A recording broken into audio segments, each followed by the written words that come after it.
Selamat sore, selamat malam. Selamat malam Ibu Beni, selamat malam teman-teman.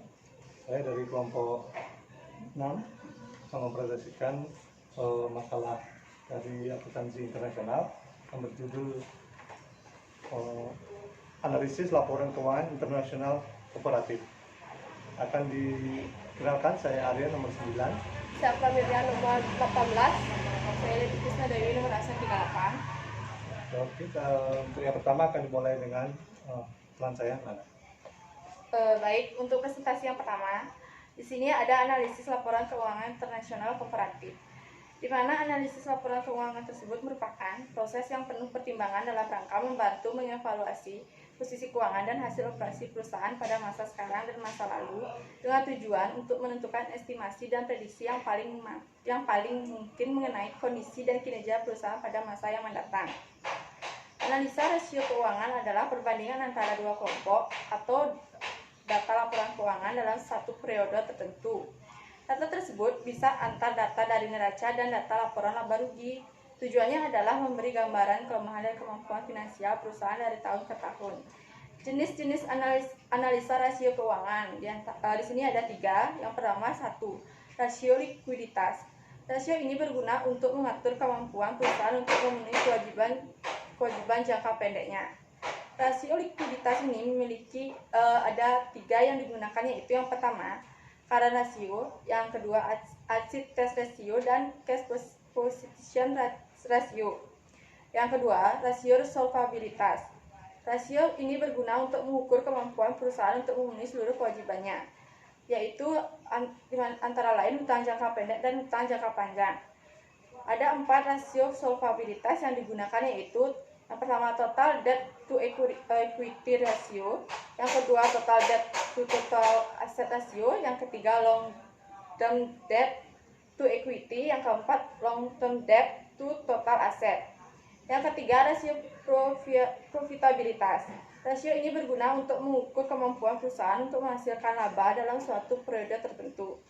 Ada 4 rasio profitabilitas yang digunakan, yaitu return on equity, yang kedua return on asset, yang ketiga net profit margin, dan keempat gross profit margin.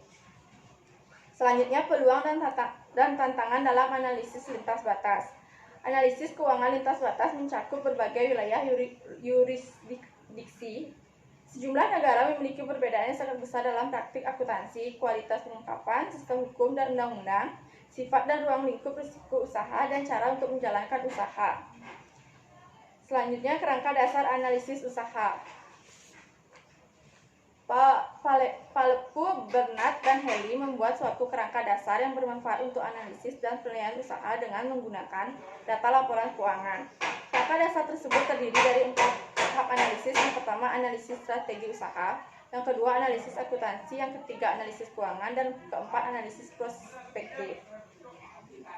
Selanjutnya, analisis strategi usaha internasional. Analisis strategi usaha merupakan langkah penting dalam analisis laporan keuangan. Analisis ini memberikan pemahaman kualitatif atas perusahaan dan para pesaingnya terkait dengan lingkungan ekonominya.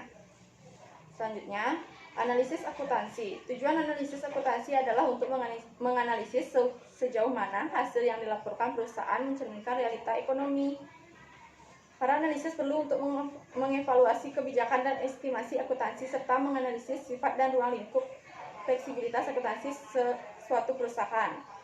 Langkah-langkah dalam melakukan evaluasi kualitas akuntansi suatu perusahaan. Yang pertama, identifikasikanlah kebijakan akuntansi utama. Yang kedua, analisislah fleksibilitas akuntan. Yang ketiga, evaluasilah strategi akuntansi. Yang keempat, evaluasilah kualitas pengungkapan. Yang kelima, identifikasikanlah potensi terjadinya masalah. Yang keenam, buatlah penyesuaian atas distorsi akuntansi. Selanjutnya akan dipresentasikan oleh Pramedia.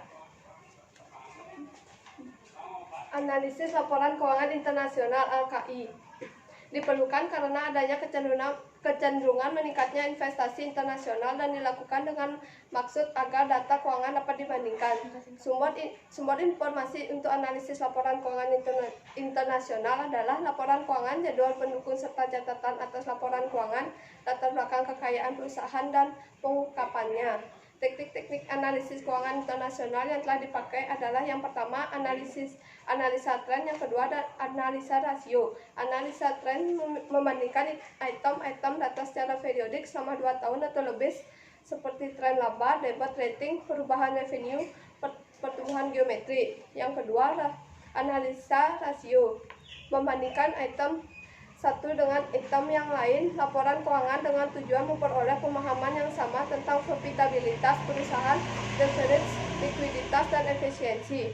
Kesulitan dan kelemahan dalam analisis laporan keuangan internasional. Yang pertama, akses informasi. Informasi mengenai ribuan perusahaan dari seluruh dunia telah tersedia secara luas dalam beberapa tahun terakhir. Sumber informasi dalam jumlah tak terhitung banyak muncul melalui World Wide Web. Perusahaan ini di dunia saat ini memiliki situs web dan laporan tahunannya tersedia secara cuma-cuma dari berbagai sumber lainnya. Ketepatan waktu informasi. Ketepatan waktu laporan keuangan, laporan tahunan, laporan kepada pihak regulator berbeda-beda di tiap negara. Yang pertama, ada hambatan bahasa dan terminologi. Yang kedua, masalah mata uang asing. Yang ketiga, perbedaan dalam jenis dan format laporan keuangan. Pelaporan dan pengungkapan laporan keuangan. Yang pertama, ada perkembangan pengungkapan. Perkembangan sistem pengungkapan sangat berkaitan dengan perkembangan sistem akuntansi. Standar dan praktik pengungkapan dipengaruhi oleh sumber-sumber keuangan, sistem, hukum, ikatan, dan politik dan ekonomi. Tingkat pembangunan ekonomi, tingkat pendidikan, budaya, dan pengaruh lainnya. Konsep-konsep pengungkapan. Yang pertama, pengungkapan cukup. Pengungkapan cukup adalah pengungkapan yang diwajibkan oleh standar akuntansi yang berlaku. Yang kedua, pengungkapan wajar merupakan konsep yang bersifat lebih positif. Pengungkapan yang wajar merupakan tujuan etis agar dapat memberikan perlakuan yang sama dan bersifat umum bagi semua pemakai laporan keuangan. Yang ketiga, pengungkapan sukarela. Beberapa studi menunjukkan bahwa manajer memiliki dorongan untuk mengungkapkan informasi mengenai kinerja perusahaan saat ini dan saat mendatang secara sukarela. Ketentuan pengungkapan wajib. Bursa Efek dan regulator pemerintah umumnya mengharuskan perusahaan-perusahaan asing yang mencatatkan saham untuk memberi informasi keuangan dan informasi non-keuangan yang sama dengan yang harus diharapkan kepada perusahaan domestik. Setiap informasi yang diumumkan yang dibagikan kepada para pemegang saham atau yang dilaporkan kepada badan regulator di pasar domestik. Yang keempat, ada pendekatan pengungkapan. Yang pertama, ada translasi, memberikan penampilan internasional kepada laporan primer dan memberikan keuntungan dari sisi hubungan masyarakat. Yang kedua, informasi khusus mengupayakan untuk menjelaskan kepada pembaca asing mengenai standar akuntansi tertentu yang mendasari penyusunan laporan keuangan. Yang ketiga, restatement, melakukan estimasi terhadap beberapa besar penyelesaian laba yang terjadi seandainya GAAP dengan non-negara asal yang dipakai dengan hasil akhir angka laba EPS yang konsisten. Yang keempat, laporan primer dan sekunder. Selanjutnya dipresentasikan oleh Arya Sujana. Baiklah, saya lanjutkan dengan penjelasan praktik pelaporan dan pengungkapan. Praktik laporan dan pengungkapan masing-masing di seluruh dunia berbeda-beda. Ada pengungkapan informasi dan ada pengungkapan segmen. Satu, pengungkapan informasi yang melihat masa depan, mencakup ramalan, informasi prospektif, laporan rencana. Kemudian pengungkapan segmen. Permintaan investor dan analisis akan informasi mengenai hasil operasi dan keuangan segmen industri tergolong signifikan dan semakin meningkat. Contoh, para analisis keuangan di Amerika Serikat secara konsisten telah meminta data laporan dalam bentuk disagregat yang jauh lebih detail dari yang ada sekarang. Standar pelaporan keuangan internasional IFRS juga membahas pelaporan segmen yang sangat mendetail. Ketiga, laporan arus kas dan arus dana. IFRS dan standar akuntansi di Amerika Serikat, Inggris, dan sejumlah besar negara-negara lain mengharuskan penyajian laporan arus kas. Keempat, pengungkapan tanggung jawab sosial. Saat ini perusahaan dituntut untuk menunjukkan rasa tanggung jawab kepada sekelompok besar yang disebut sebagai pihak-pihak kepentingan sebagai stakeholder karyawan, pelanggan, pemasok, pemerintah, kelompok aktivis, dan masyarakat umum. 5. Pengungkapan khusus bagi para pengguna laporan keuangan non-domestik dan asas prinsip akuntansi yang digunakan. Laporan keuangan dapat berisi pengungkapan khusus untuk mengakomodasi para penggunaan laporan keuangan non-domestik. Pengungkapan yang dimaksud seperti penyajian ulang untuk kenyamanan informasi keuangan di dalam mata uang non-domestik, penyajian ulang hasil dan posisi keuangan secara terbatas menurut kelompok kedua standar akuntansi. Satu set lengkap laporan keuangan yang disusun sesuai dengan kelompok kedua standar akuntansi, dan beberapa pembahasan mengenai perbedaan antara prinsip akuntansi yang banyak digunakan dalam laporan keuangan utama dan beberapa set prinsip akuntansi yang lain. Pengungkapan tata kelola perusahaan. Tata kelola perusahaan berhubungan dengan alat-alat internal yang digunakan untuk menjalankan dan mengendalikan sebuah perusahaan, tanggung jawab, akuntabilitas, dan hubungan di antara para pemegang saham, anggota dewan, dan para manajer yang dirancang untuk mencapai tujuan perusahaan. Masalah-masalah tata kelola perusahaan antara lain meliputi hak dan perlakuan kepada pemegang saham, tanggung jawab dewan, pengungkapan transparansi, dan peranan pihak-pihak berkepentingan. Mengungkapkan dan pelaporan bisnis melalui internet. World Wide Web semakin banyak digunakan sebagai saluran penyebaran informasi, di mana media cetak sekarang memainkan peranan sekunder.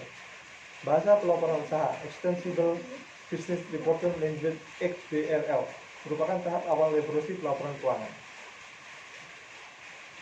Kemudian pengungkapan laporan tahunan di negara-negara pasar berkembang. Pengumpulan laporan tahunan perusahaan di negara-negara pasar berkembang secara umum kurang ekstensif dan kurang kredibel dibandingkan dengan pelaporan perusahaan di negara-negara maju. Sebagai contoh, pengungkapan yang tidak cukup dan yang menyesatkan dan pelindungan konsumen yang terabaikan disebut sebagai penyebab krisis keuangan Asia Timur di tahun 1997. Kemudian implikasi bagi para pengguna laporan keuangan dan para manajer. Para manajer dari banyak perusahaan terus-menerus sangat dipengaruhi oleh biaya pengumpulan informasi yang bersifat wajib. Oleh karena itu, di negara-negara, para manajer secara tradisional memiliki pengungkapan rendah harus mempertimbangkan apakah menerapkan kebijakan peningkatan pengungkapan dapat memberikan manfaat dan jumlah signifikan bagi perusahaan mereka. Demikian presentasi kami, dan kami lanjutkan dengan sesi pertanyaan.